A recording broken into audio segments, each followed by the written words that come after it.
Aldous Budrus once told us that at a workshop that we wouldn't be writers if we were comfortable in the world. And so I think definitely moving around as much as we did as a child made me always the stranger, always the outsider, kind of with the perspective of looking in on other lives.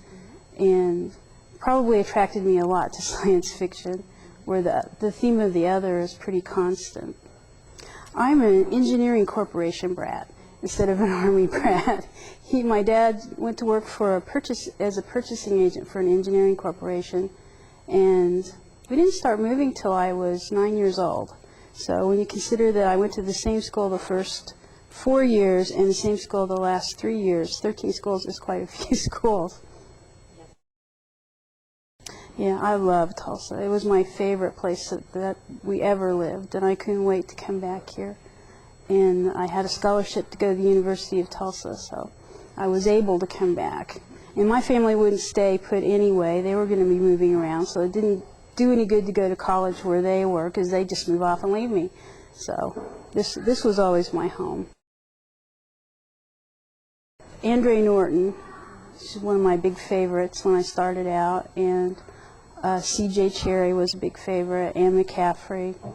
Later, Lois McMaster Bujold and Marion Zimmer Bradley. And they all seem to be women. I don't know how that happened, because I didn't pick them out because they were women. In fact, I was very, very excited when I learned that C.J. Cherry was not only an Oklahoman but a woman, and Andre Norton was a woman. I didn't know that for a long time. So the percentage of women writing science fiction is not that great. It's getting to be greater, but it hasn't been that high in the past.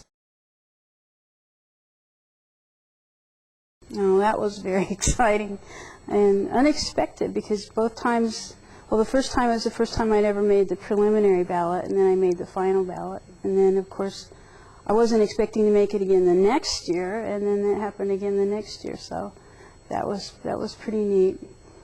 Bridge Publications, who runs the Writers of the Future contest, which is where I got my start, asked me to write an essay after that about, and I said, well, what is it supposed to be about? And he said, what it feels like to be you. And it's like, oh yeah, like it's so great. You know, like I'm at this really elevated place in my career, because I think part of writing is that you never feel like you've made it. You know, I don't think Stephen King really feels like he's made it yet either. You know, there's always more. There's never enough. So, you know, now that I've done that, I want to be nominated for a novel, not just a short story.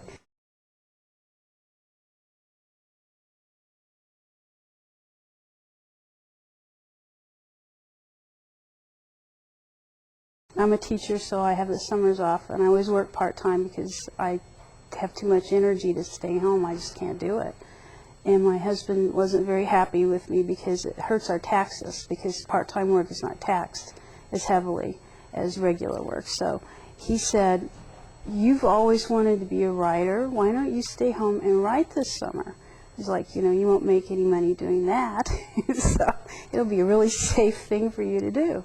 So I decided to commit some real time to it, and that was the key. I committed 2 hours a day to either reading books on how to write or actually writing. And of course, at first there was a lot more reading books on how to write. But they were all good books, and they all kind of cleared some stuff up for me. And by the end of the summer, I was beginning to be able to crank out a little bit of copy. And it took me 1.5 years from that first day of that summer till I sold a story. For a long time, I made the mistake of thinking I had to learn how to write science fiction, when what I really needed was to learn how to write fiction. And I would read books on how to write science fiction, and they wouldn't be any help at all. What you really need to learn is how to construct a story. And then you'll write whatever you like. If you like romance, that's what you should write. If you like thrillers, that's what you should write. If you like science fiction, that's what you should write. But you need to find out exactly what the bones of a good story are, and then commit some time. You know, people come to me all the time at signings and say, oh, I've always wanted to be a writer, I've always wanted to write, but I just can't find the time.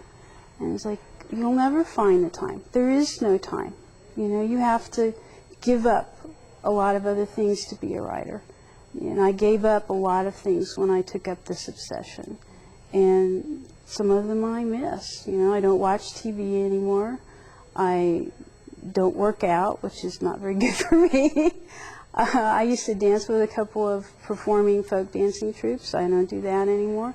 You know, I gave up a lot of things. So you have to decide what's going to go, because writing has to come first. Apply the seat of your pants to the chair in front of the computer and don't get up until you're done. That's the only thing that works.